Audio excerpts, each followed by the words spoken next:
오늘 우리에게 주시는 하나님의 말씀은 신약성경 고린도 후서 2장 10절과 11절의 말씀입니다. 고린도 후서 2장 10절 11절의 말씀입니다.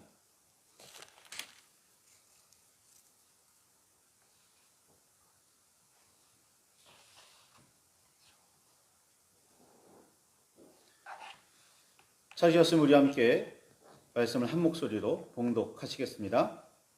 너희가 무슨 일에든지 누구를 용서하면 나도 그리하고 내가 만일 용서한 일이 있으면 용서한 그것은 너희를 위하여 그리스도 앞에서 한 것이니 이는 우리로 사탄에게 속지 않게 하려 함이라.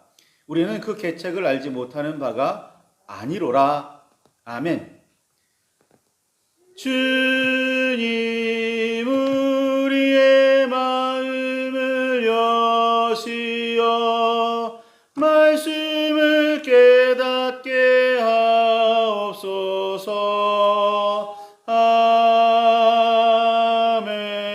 아멘. 아멘. 주님의 은혜와 그 크신 사랑이 저와 여러분 안에 가득하기를 소망합니다. 예수님께서는 온 율법과 선지자의 강령, 즉 여호와께서 이스라엘 백성에게 베푸신 법의 핵심, 그것은 첫째, 마음과 목숨과 뜻을 다하여 하나님을 사랑하는 일이고, 둘째는 이웃을 자신같이 사랑하는 일이라고 말씀하셨습니다. 이는 레위기와 신명기에 이미 너무나도 명백하게 명령하신 하나님의 법입니다. 예수님께서는 어디에도 없었고 이스라엘 백성도 처음 듣는 말씀을 하지 않으셨습니다. 잊고 있었고 중요하게 여기지도 않았던 말씀을 다시 기억하게 하셨을 뿐입니다. 우리 주님께서 말씀하신 대로라면 자기 외에 모두가 이웃입니다. 이는 성경 전체에 매우 분명하게 드러나 있습니다. 생육하고 번성하라는 복은 인간만 받지 않았습니다. 하나님의 말씀을 따르면 사람에게는 몇 가지, 하나님의 말씀에 따르면 사람에게는 몇 가지가 더 있기는 합니다. 땅을 정복하라 하셨고 모든 생명을 다스리라 하셨습니다.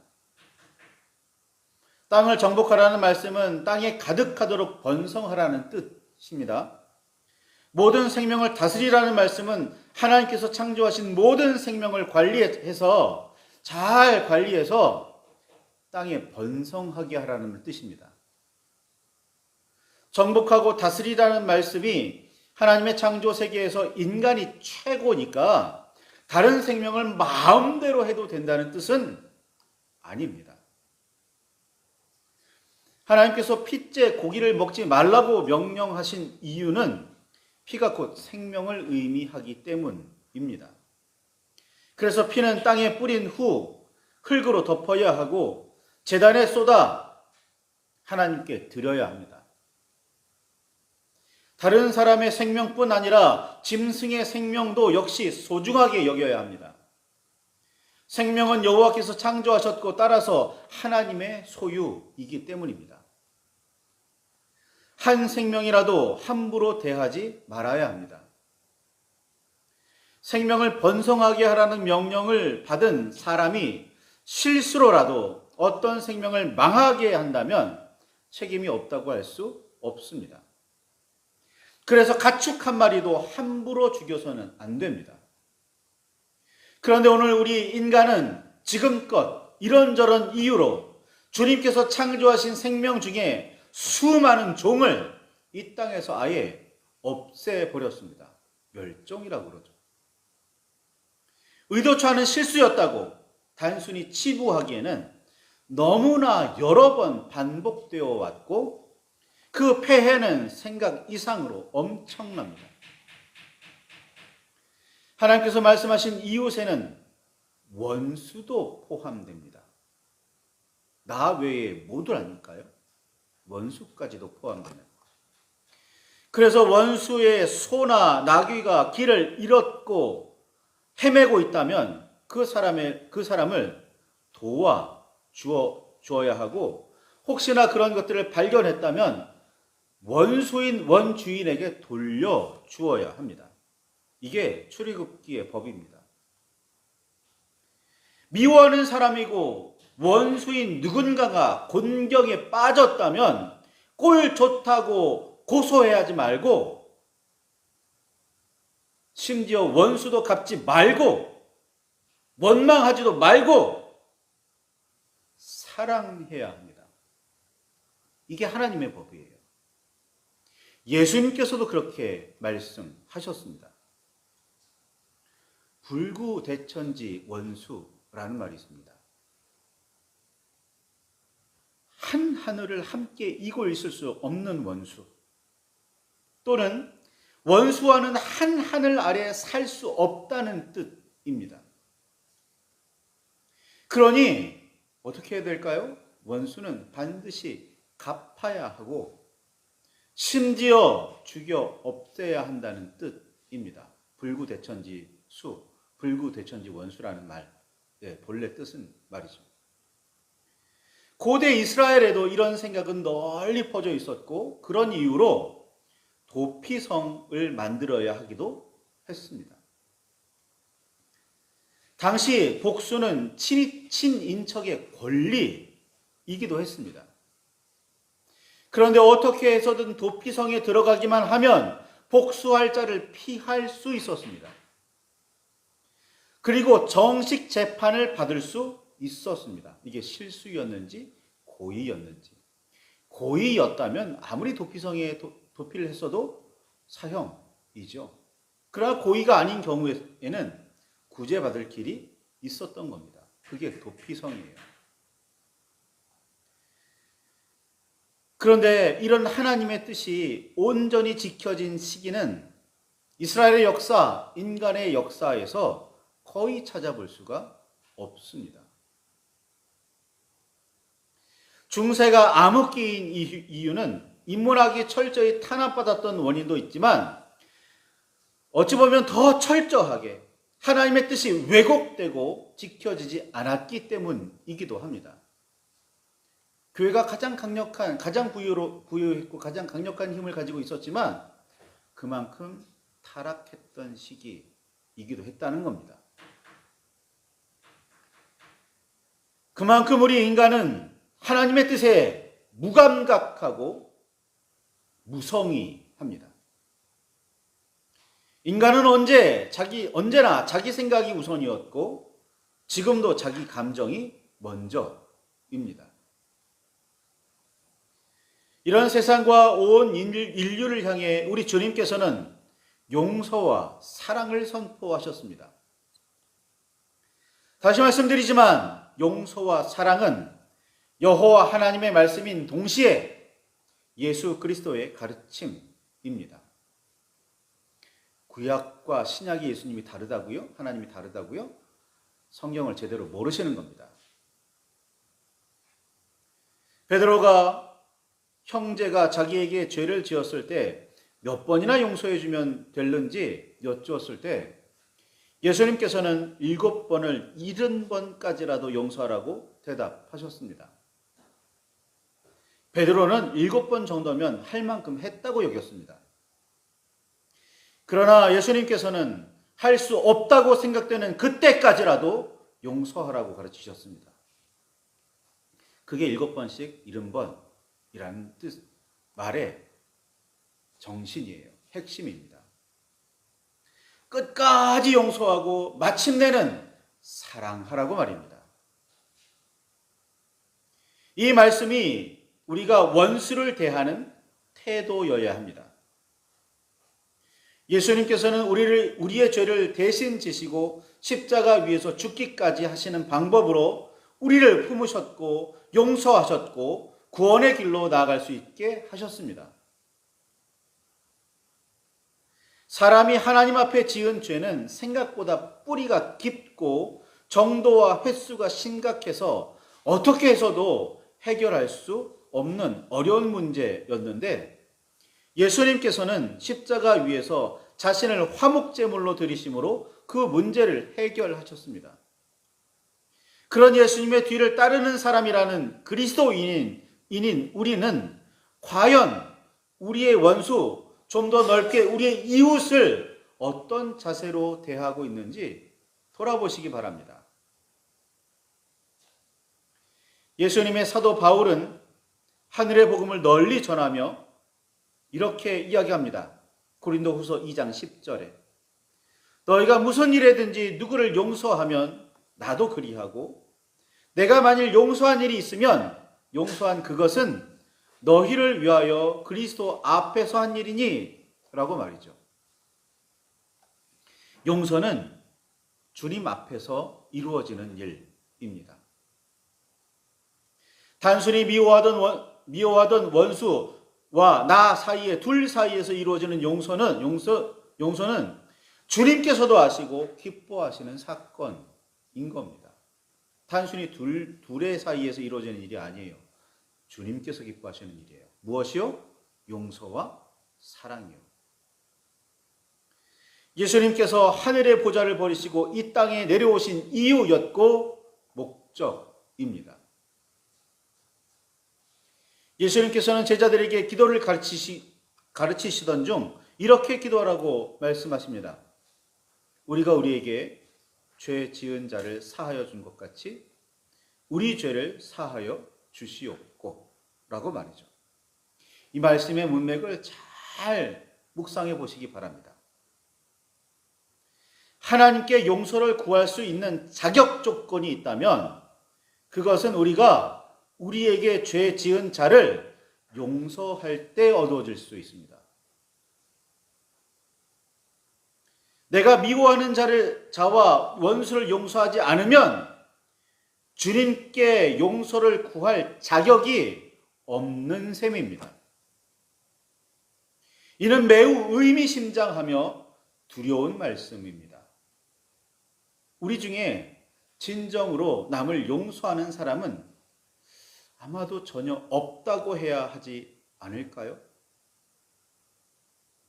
용서했다면 잊어야 하는데 우리는 그런 일들을 잊지 않고 마음에 담아둡니다. 담아두는 줄 모르고 지내다가도 어느새 입 밖으로 튀어나오는 경우가 다반사입니다. 유난히 성질이 났을 때, 화가 났을 때 더 그러죠. 그러니 우리는 어쩌면 용서하는 척 했을 뿐입니다. 그러면서도 우리가 용서한 것처럼 용서해달라고 주님께 구하고 있습니다. 우리가 우리에게 죄 지은 자를 용서하는 척 했으니 우리의 죄도 용서하시는 척 해달라고 기도하는 사람은 하나도 없겠지만 실제로 우리는 그렇게 기도하고 있는 셈입니다. 진정한 용서가 이루어지고 있다면 다르겠지만 예수님께서는 마태복음 6장 14절 15절에 이렇게 말씀하십니다. 주기도문을 가르치신 바로 직후에 너희가 사람의 잘못을 용서하면 너희 하늘 아버지께서도 너희 잘못을 용서하시려니와 너희가 사람의 잘못을 용서하지 아니하면 너희 아버지께서도 너희 잘못을 용서하지 아니하시리라. 그러니 용서받고 구원받은 우리에게 용서란 권리가 아니라 의무입니다. 반드시 그렇게 해야 한다고요. 하나님의 사람이자 그리스도의 제자라면 용서하는 사람이어야 합니다. 미움과 오난을 마음에 담아두는 사람은 하나님의 사람도 그리스도의 제자도 아닙니다. 하나님의 사람인 척, 그리스도의 제자인 척 할 뿐입니다. 바울은 우리가 진정으로 용서해야 사탄에게 속지 않을 수 있다고 고린도후서 2장 11절에 말했습니다. 진정으로 용서하지도 않은 채 하나님의 사람인 척, 그리스도의 제자인 척 하게 만드는 사탄의 계략입니다. 대부분이 자신의 버릇이 무엇인지 정확하게 알지 못합니다. 누군가 알려주면 그런가 생각하며 돌아보게 됩니다. 우리는 우리가 진심으로 용서하는 줄 압니다. 그런 척한다고 생각하지 않습니다. 그러나 주님께서 보시기에도 우리의 용서와 사랑은 진실일까요? 사탄은 우리가 그런 척하는 줄 모르도록 우리를 속입니다. 속지 않으려면 우리는 우리의 마음을 말씀에 비추어 꼼꼼하게 살펴보아야 합니다. 행동을 자세히 돌아보아야 합니다. 그냥 대충 넘어가는 순간 우리는 속아 넘어가고 맙니다. 돌다리를 두드려보고 건너야 하는 이유는 확인하는 거예요. 돌다리니까 믿고 걷는 게 아니라. 사탄의 계책을 사람의 계략이나 책략과 같은 수준으로 보아서는 안 됩니다. 더 사탄의 계략은 교묘합니다. 고린도 교회에는 여러 가지 문제가 있었습니다. 파당이 나뉘어 있었고 시기와 분쟁이 있었습니다.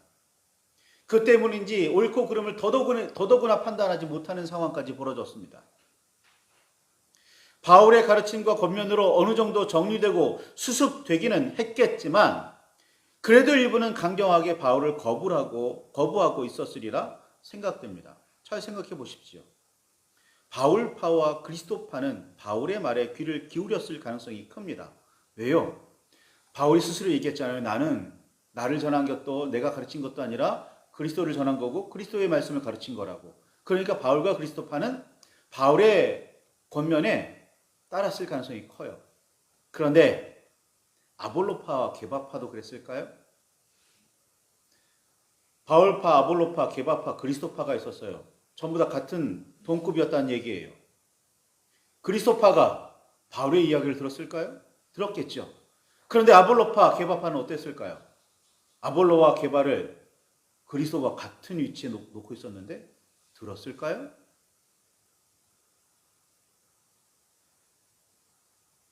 아마도 아볼로파와 게바파는 바울의 말에 대해서 무슨 소리냐며 반발했을 가능성이 큽니다. 바울이 사랑이 없으면 아무것도 아니고 사랑이 제일이라고 아무리 강변했어도 다시 용서를 강조해야만 했던 이유입니다. 이런 상황은 오늘 우리와도 크게 다르지 않습니다. 사랑하고 계십니까? 진심으로 용서하고 계십니까? 이게 누구의 주장, 누구의 말이 아니라 예수님의 말씀이니까, 하나님의 가르침이니까 무조건 해야 돼 라고 여기십니까? 아니면 하나님께서 그렇게 말씀하셨고 주님께서 그렇게 가르치셨더라도 하나님 그래도 이건 안 되겠는데요? 여겨지는 부분이 있으십니까? 그런데도 나는 하나님의 사람이라고 그리스도의 제자라고 할 수 있을까요? 말씀을 붙들고 깊이 묵상하시기 바랍니다. 나는 진정 하나님의 사람으로 새로워져 있는지, 나는 온전히 그리스도의 제자로서 부족함이 없는지, 그리고 그러면서 주님, 우리가 우리에게 죄 지은 사람들을 용서해 준 것처럼 저 좀 용서해 주십시오 라고 기도하고 있는 건지, 말씀을 들고 깊이 묵상하시며 돌아보시기를 바랍니다. 그리고 주님께서 바라시는 대로, 원하시는 대로, 뜻하시는 대로 우리의 삶에서 진정한 사랑과 용서가 일어나기를 소망합니다. 말씀을 붙들고 깊이 묵상하실 때, 기도하실 때 그런 결단이, 그런 삶의 변화가 있기를 바랍니다.